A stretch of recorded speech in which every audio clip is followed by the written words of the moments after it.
बहुत कुछ है मुझे तूने भगवन, बहुत कुछ दिया है, तेरा शुक्रिया है, तेरा शुक्रिया है। सफर जिंदगी का सुहाना किया है, सफर जिंदगी का सुहाना किया है, तेरा शुक्रिया है, तेरा शुक्रिया है।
पिया है, तेरा शुक्रिया है, तेरा शुक्रिया है, मुझे तूने भग। कारण बऱ्याच जणांना आपलं पोट साफ होतंय का नाही होतंय यातही संभ्रम असतो. अगदी बरोबर आहे. हा मुद्दा का बरोबर आहे. पोट साफ न होण्याचे पण त्याच्यामध्ये पण एक डिस्टिंग्विश लक्षणं दिसतात. आता काही पेशंट येतात ते असं सांगतात की पोट फुगलंय, पोट डब्बं वाटतंय, गॅस होतोय आणि मलच बाहेर पडत नाही. म्हणजे पिंपल्स जेव्हा असतील ना तेव्हा पहिला प्रश्न माझा हाच असतो की पोट साफ होतंय का. नाही, पाळीमधले जे विकार आहेत म्हणजे पाळीचा स्त्राव कमी जाणं, स्कॅन्टी मेन्सेस, हे सुद्धा बद्धकोष्ठतेचं एक लक्षण का होतं. कारण अपान वायू म्हणजे जो खालच्या दिशेने वायू बाहेर पडतो तो आपल्या शरीरातलं मल मूत्र हे सगळं बाहेर काढत असतं.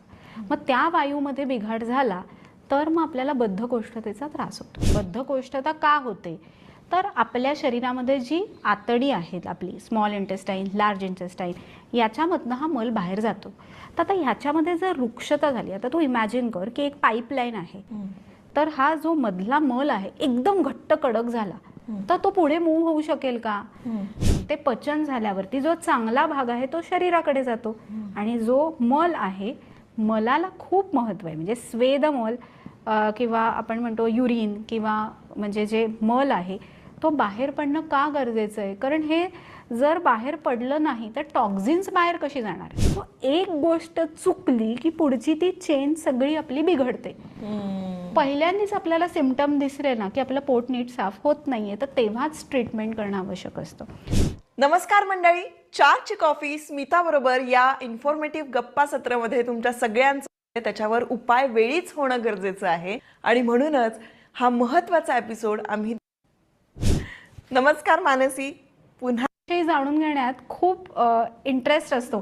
मॅम कशा आहेत, मग त्या कशा हसतात, मग त्या अशाच बोलतात का, किंवा मग त्या नॅचरली एवढ्याच सुंदर दिसतात का, म्हणजे याच्यापेक्षा डबल सुंदर दिसतात. सो खूप छान माहिती लोकांना मिळते तुझ्या मार्फत आणि तुझं ते सांगणं आहे ते लोकांना खूप आवडतं आहे. म्हणजे दे लव्ह यू.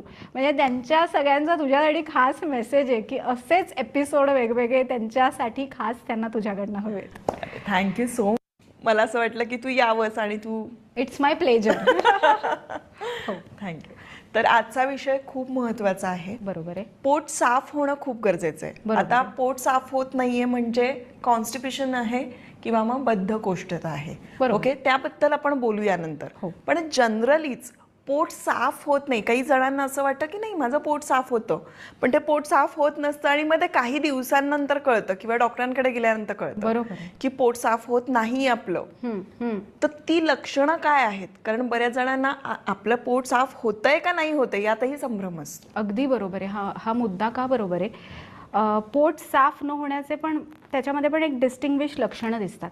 आता काही पेशंट येतात ते असं सांगतात की पोट फुगलंय, पोट डब्बं वाटतंय, गॅस होतोय आणि मलच बाहेर पडत नाही. म्हणजे जी पॉटी असते ती खड्यांसारखी होते, म्हणजे गोल घट्ट खडी, म्हणजे कॉन्स्टिपेशन आहे. असं व्हायला नाही पाहिजे. ते तुम्हाला सॉफ्टलीच ते बाहेर पडलं पाहिजे. ही खरी प्रोसेस आहे. आता काही पेशंट असतात त्यांना दिवसातनं म्हणजे 4 दिवसातनं एकदा टॉयलेटला जायला लागतं. हे तर अत्यंत चुकीचं आहे की रोज पोट साफ होणं हे शरीराच्या दृष्टीने खूप महत्त्वाचं आहे. सो हे दुसरं लक्षण की 4 दिवसातनं एकदा जायला लागलं म्हणजे कॉन्स्टिपेशन तुम्हाला आहे. तिसरं लक्षण असं दिसतं, काही पेशंट एकदा जाऊन येतात पण दे आर नॉट सॅटिस्फाईड. त्यांना समाधान नाही झालं की आपलं पोट साफ झालंय. त्यांना असं वाटत राहतं की मला परत जायला लागणार आहे का, मला परत जायला लागणार आहे का, ही भावना त्यांच्यामध्ये निर्माण होते. म्हणजे काय, पूर्ण क्लिअर नाही झालं. एक सॅटिस्फॅक्शन असतं ना पोट साफ झाल्याचं, ते त्यांना मिळत नाही. आणि चौथं लक्षण असं असतं की काही पेशंट 3 ते 4 वेळा जरी टॉयलेटला गेले तरी त्यांचं पोट, हे एक प्रकारचं कॉन्स्टिपेशनच. का, कारण त्यांना एका वेळी गेल्यावर थोडा थोडा मल होतो, कळलं का, म्हणजे पूर्ण होत नाही. म्हणजे थोडं थोडं थोडं 4 वेळा गेलं तरी पोट साफ नाही. हे पण एक प्रकारचं कॉन्स्टिपेशन. म्हणजे हे सगळे कॉन्स्टिपेशनचे प्रकार आहेत की ज्यामध्ये तुमचा मल व्यवस्थित शरीरातनं बाहेर पडत नाही. हे म्हणजे कॉन्स्टिपेशन, म्हणजे बद्धकोष्ठता. की या बद्धकोष्ठतेमध्ये काय होतं की ह्याचे दुष्परिणाम पुढे जाऊन खूप होतात. तर सगळ्यात पहिले तुमचं पोट रोज साफ होण्यासाठी तुम्ही ह्या गोष्टी लक्षात द्या की हे सिम्पटम्स तुम्हाला दिसत असतील तर तुम्ही ओळखून जा की आपल्याला बद्धकोष्ठता आहे. आणि हे झाले क्लिअर रिझल्ट्स, म्हणजे आपल्याला हे दिसतं ना. तर अननोईंगरित्या कसं कळेल, तर ऍसिडिटी होते, जळजळ होते, सतत डोकं जड होतं, चेहऱ्यावरती पॅचेस येतात, म्हणजे पिंपल्स येणं किंवा कोंडा केसामध्ये होणं, हे सुद्धा बद्धकोष्ठतेचं लक्षण आहे. म्हणजे पिंपल्स जेव्हा असतील ना तेव्हा पहिला प्रश्न माझा हाच असतो की पोट साफ होतंय का. नाही, पाळीमधले जे विकार आहेत, म्हणजे पाळीचा स्त्राव कमी जाणं, स्कॅन्टी मेन्सेस, हे सुद्धा बद्धकोष्ठतेचं एक लक्षण. का होतं, कारण अपान वायू, म्हणजे जो खालच्या दिशेने वायू बाहेर पडतो तो आपल्या शरीरातलं मल मूत्र हे सगळं बाहेर काढत असतं. मग त्या वायूमध्ये बिघाड झाला तर मग आपल्याला बद्धकोष्ठतेचा त्रास होतो. आणि म्हणून हे. किंवा तिसरं लक्षण असं दिसतं की मल तर साफ होतो, म्हणजे कॉन्स्टिपेशन असतं, पेशंट जाऊन पण व्यवस्थित होतो, पण त्याला फिलिंग येत नाही की आपलं पोट साफ झालंय असं, म्हणजे ते बद्धकोष्ठता, ते कॉन्स्टिपेशन.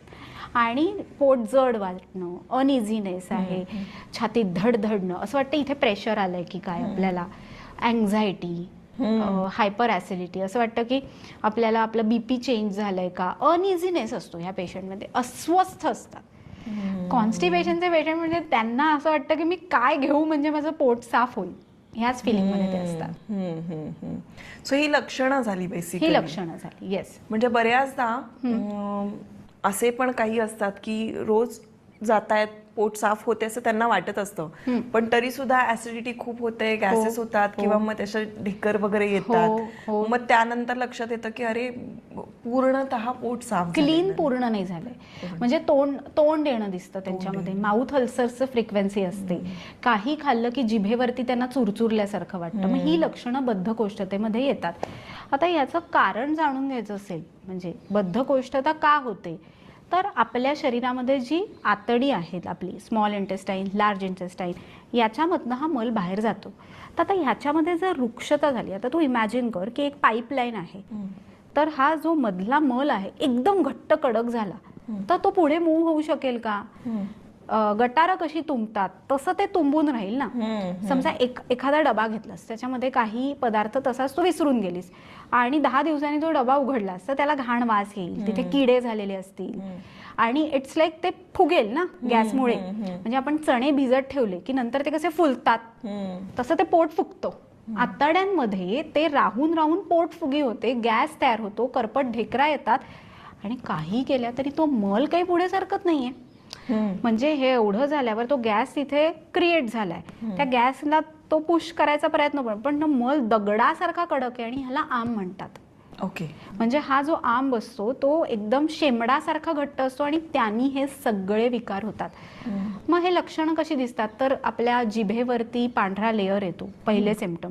पोट नीट साफ होत नाही, चेहऱ्यावरती पिंपल्स येतात, अनइझीनेस, पोट सतत दब्ब वाटणं, ॲसिडिटी होणं, म्हणजे लोक अनेक रासायनिक गोळ्या यासाठी घेतात, खऱ्या त्या घ्यायला नाही पाहिजेत, पण त्यांना असं वाटतं की ते घेतल्यावर म्हणजे ॲसिडिटी कमी होईल, पण त्याऐवजी नुसतं गरम पाणी पिऊन पोट साफ झालं तरी त्यांना रिलॅक्स, हलकं वाटतं. म्हणजे शरीरामधले टॉक्झिन्स जे असतात, म्हणजे सारकिट्ट विभाजन जेव्हा होतं, म्हणजे रोज आपल्या शरीरामध्ये आपण काहीतरी खातो, बरोबर आहे, त्याचं नीट पचन झालं पाहिजे. ते पचन झाल्यावरती जो चांगला भाग आहे तो शरीराकडे जातो, आणि जो मल आहे, मलाला खूप महत्त्व आहे. म्हणजे स्वेदमल किंवा आपण म्हणतो युरिन किंवा म्हणजे जे मल आहे तो बाहेर पडणं का गरजेचं आहे, कारण हे जर बाहेर पडलं नाही तर टॉक्झिन्स बाहेर कशी जाणार, म्हणजे ही टॉक्झिन्स बाहेर नाही गेली तर शरीरात तुंबून बसतात. म्हणजे आता जर तुमचा मल नीट साफ झाला नाही समजा, तर दुष्परिणाम कसे दिसतील, तर काही वेळेला ते फायब्रॉइड्सच्या स्वरूपात दिसतात.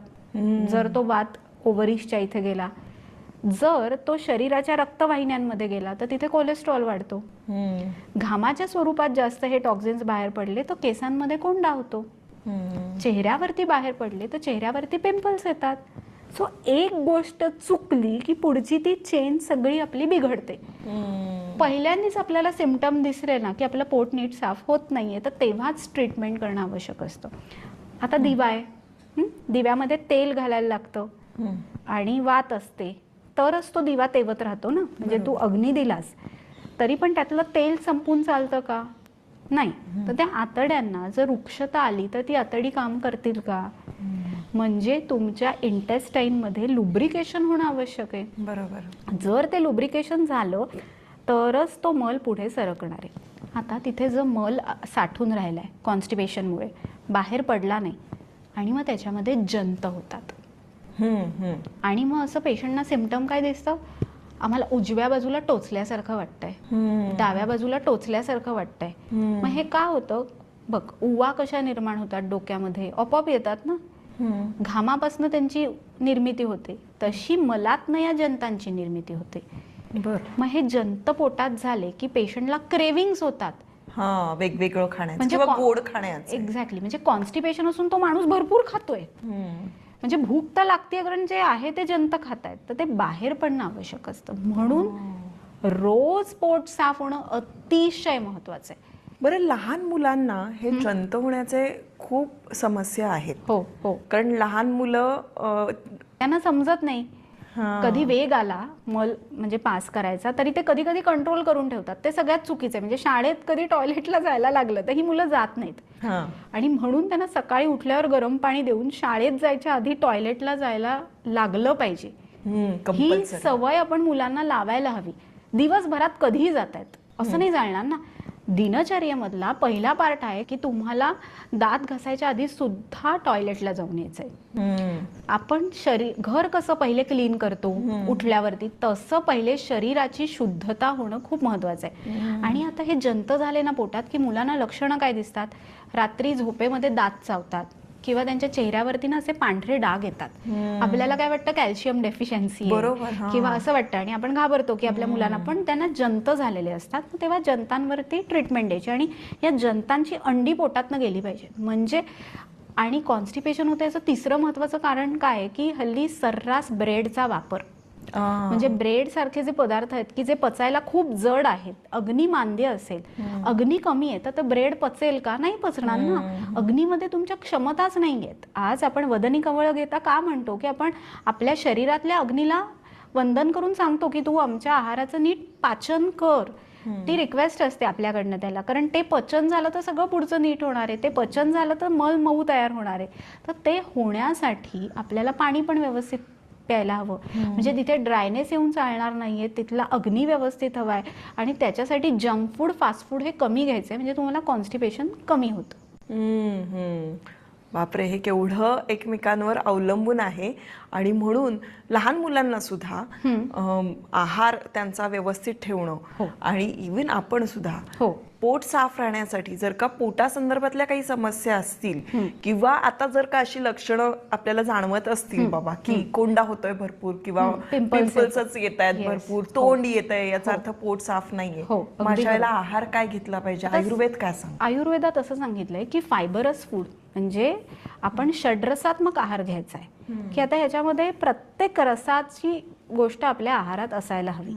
आता तू म्हणशील की ताक आपण जर घेतलं तर ताकाचा काय उपयोग होऊ शकतो पोट साफ होण्यासाठी, तर ताक हे थोडं वृक्ष आहे पण त्याच्यामध्ये प्रोबायोटिक्स खूप छान आहेत. वजन कमी करायला ताक मदत करतं, त्याचबरोबर पाईल्स, फिशर, फिस्टुला ह्याच्यासाठी पण ते औषध आहे, प्लस ते पोट साफ करायला पण मदत करतं. पण ताक रात्री नाही घ्यायचं, दुपारी किंवा सकाळी.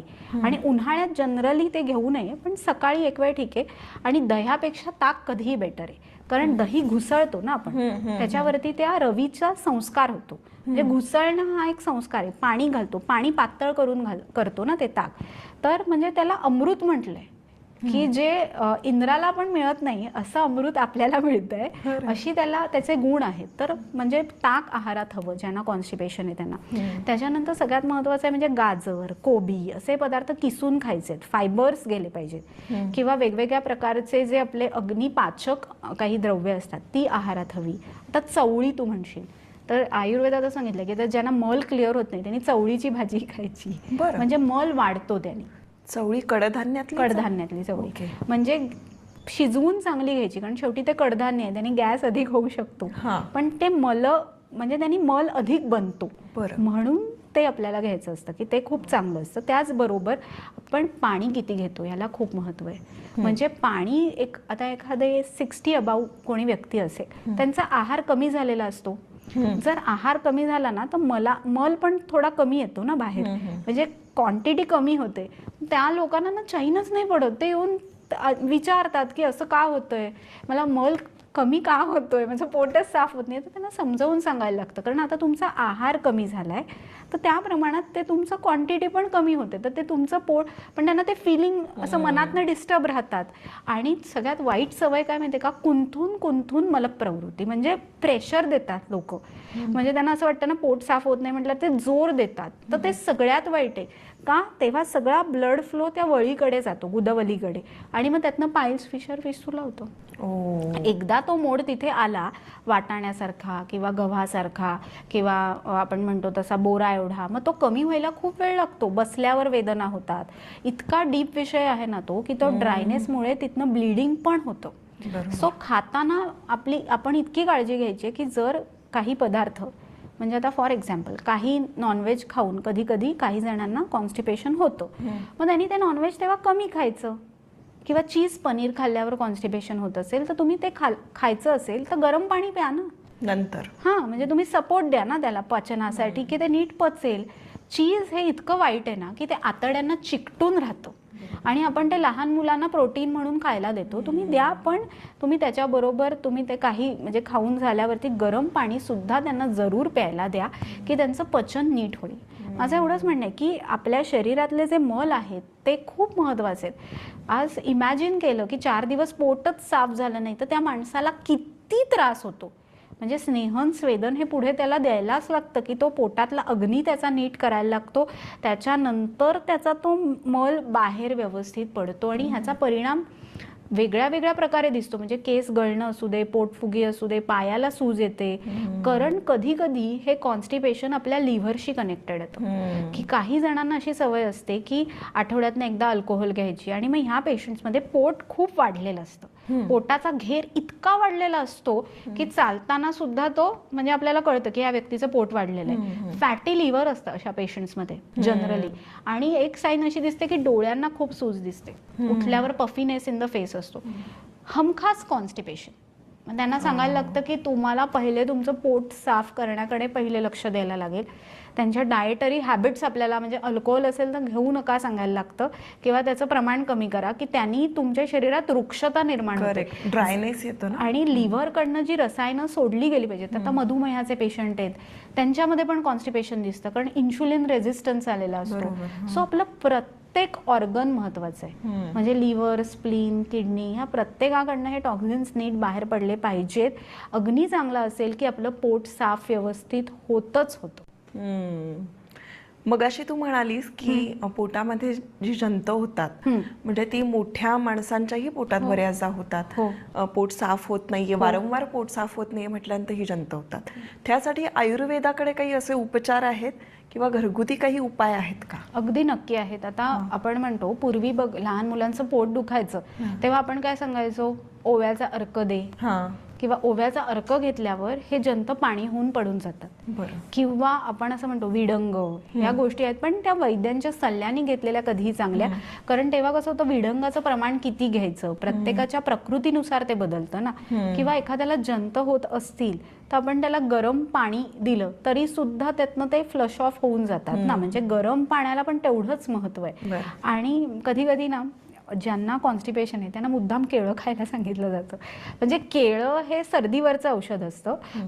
सॉरी, केळं खाल्ल्याने जरी सर्दी होत असली काही जणांना तरी पण वेलची केळं हे पोट साफ करायला आपल्याला मदत करतं. कारण त्याच्यामध्ये कसं आहे, पोटॅशियम लेवल्स चांगले आहेत, त्यामुळे पोट साफ करताना खूप छान त्याचा फायदा होतो. किंवा पालक असतो बघ ना, पालक, त्यांनी सुद्धा हा फरक होतो. पण जंतांच्या पेशंटनी केळं नाही खायचं ना? खाऊ शकतात ना, कारण त्याला चिकटून बाहेर येतात ना, कळलं का? म्हणून ते केळं खायचं. आणि गूळ असतो आपल्या घरी आणि ओवा असं रात्री झोपताना द्यायचं, त्यांनी ते जंत पडून जातात. गूळ असतो ना त्या जंतांना अट्रॅक्ट करण्यासाठी, आणि ओवा हा तीक्ष्ण आहे त्यामुळे ते जंत पाणी होऊन पडून जातात. म्हणजे गूळ आणि ओव्याचं कॉम्बिनेशन कसं करायचं?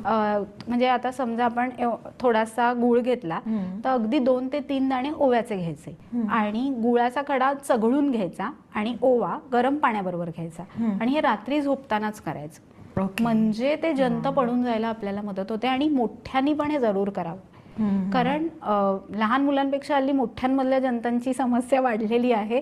आणि त्यांना इतका फरक दिसतो ना की लगेच फरक पडतो की पोट तर साफ व्हायला लागतंच पण जंत पण कमी होतात. म्हणजे टोचल्याची जी भावना ज्या पेशंटना दिसते ना, म्हणजे पोटात टोचल्यासारखं ज्यांना वाटतं त्यांनी हे मुद्दाम करायला हवं.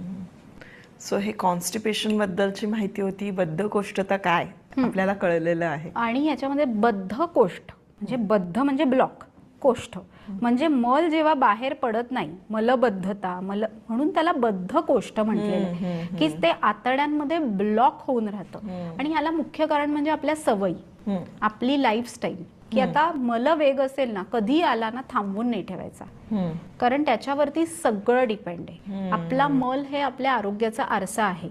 जर तुमची जी पॉटी आहे ती केळ्यासारखीच पडायला पाहिजे तर ती नॉर्मल आहे. जर ती खडे खडे होऊन पडतीये, लिव्हर प्रॉब्लेम्स आहेत. जर तुमची पॉटी चिकट होतीये तर ती आव पडतीये, फेसाळ होतीये, आव पडते, लिव्हर प्रॉब्लेम्स आहेत. तर तुमच्या स्टूल मधनं पण तुम्हाला कळतंय की तुम्हाला काय व्याधी आहे. सो स्टूल हे खूप महत्वाचा पार्ट आहे. ज्यांना ऍसिडिटी होते, ज्यांना जळजळ होते, ज्यांचं वारंवार डोकं दुखतं, ज्यांना पिंपल्स आहेत, ज्यांना कोंडा होतो, ज्यांना अंगावरती खूप प्रकारच्या रॅशेस येतात, विविध प्रकारच्या एक्झिमा आहे, त्यांचं पोट साफ व्हायलाच पाहिजे. ते सगळ्यात महत्वाचं आहे. ही सगळी माहिती प्रत्येकाला असणं खूप गरजेचं आहे, खरंच खूप गरजेचं आहे. कारण मला कायम असं वाटतं की आपण मुळाशी गेलो ना की मग आपल्याला पुढच्या सगळ्या गोष्टी सोप्या होऊन जातात. आपल्याला मूळ कळणं फार गरजेचं असतं. म्हणजे ह्याच्यावरचाच एक पुढचा माझा एपिसोड असणार आहे. Wow, special recipe by Smita. हो, जे पोट साफ असेल तर तुमची स्किन हेल्दी कशी राहू शकते. वाव, मस्त. काय कारण का माहितीये का, पोट साफ असलं की तुमचा अग्नी चांगला असणार आहे, आणि अग्नी चांगला असला की ग्लो आपल्या चेहऱ्यावरती सुंदर येणारच आहे. सो सगळ्यांनी स्मिताचा हा खास एपिसोड नक्की बघायचा आहे की काय त्याच्यामध्ये स्पेशल दाखवणार आहे स्मिता. मी त्यामध्ये एक चूर्ण सांगणार आहे आणि तुझीच रेसिपी आहे ती, सो तुझ्याचकडून मी ते जाणून घेतलंय. सो ते चूर्ण मी जेव्हा मी सोलो एपिसोड करेन तर त्यावेळेला मी ते दाखवणार आहे. नक्की 100%. आणि त्या चूर्णाचा खूप छान फायदा होतो. आणि तू म्हणालीस तसं त्यांनी स्किन ग्लोईंग, स्किन पॅचेस कमी होतात. आणि अग्नी हा मला वारंवार सांगावंसं वाटतं की आपला अग्नी हा सगळ्यात महत्वाचा आहे. म्हणजे जाठराग्नी आपला हा चांगला असेल तर आपलं पचन नीट होतं, आणि पचन नीट झालं की आपलं पोट नीट साफ होतं. हे सगळ्यात महत्वाचं आहे. करेक्ट. सगळं छान कळलेलं आहे. आता तुझी गोल्डन टीप.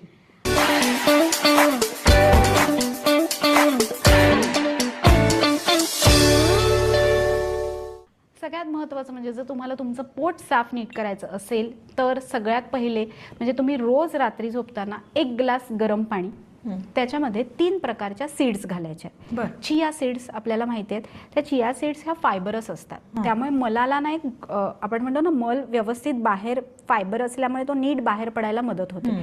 त्याच्यानंतर बडीशेप हे आपल्याला म्हणजे पचनाला मदत करते, म्हणून बडीशेप घालायचं की त्या मलाला ती सांधते.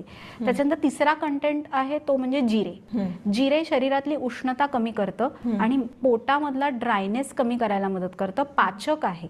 त्यामुळे हे रात्री त्यांनी पाण्यामध्ये भिजत ठेवायचे आणि सकाळी ह्याचं पाणी त्यांना घ्यायचंय. खूप छान त्यांना पोट साफ झाल्याचा यातनं म्हणजे फरक दिसून येतो. पण जिरं आणि जे तू सांगितलंस चिया सीड्स, चिया सीड्स आपण प्यायचे असतात नाही, त्या पाण्यामध्ये घालून ठेवायच्या आणि ते तसंच पाणी प्यायचं. हो, जिरं पण तसंच प्यायचं. हो, पण खूप नाही घालायचंय, अगदी पाव चमचा हे सगळं घालून ठेवायचं आणि सकाळी उठल्यावर पाणी प्यायचंय. म्हणजे मग दुसऱ्या दिवसापासून त्याचा इफेक्ट आपल्याला म्हणजे सकाळी कसं आपण घर साफ करतो तसा आहे प्रयोग, की म्हणजे ते प्यायल्यामुळे तुमचा अग्नी चांगला होऊन ते पचन नीट होतं. आणि सगळ्यात महत्वाचं आहे की जर तुम्हाला हा त्रास होत असेल ना स्मिता, तर सगळ्यांनी वेळेत जेवायला पाहिजे. म्हणजे आज जेवणाच्या वेळा ज्या रात्री 10-11 झाल्या आहेत ना, त्या 7 किंवा 8 वर यायला पाहिजेत. आपोआप नीट डिटॉक्सिफिकेशन व्हायला लागेल.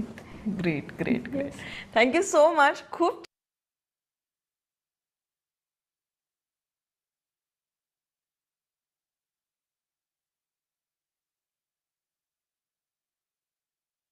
सहारा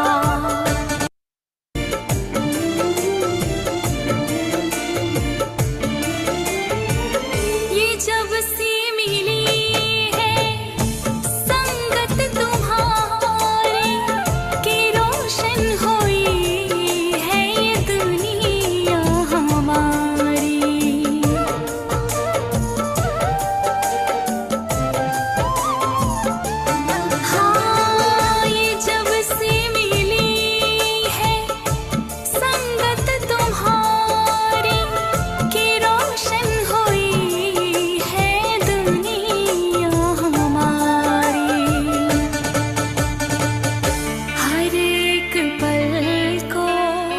खुशी से जिया है तेरा शुक्रिया है, तेरा शुक्रिया है.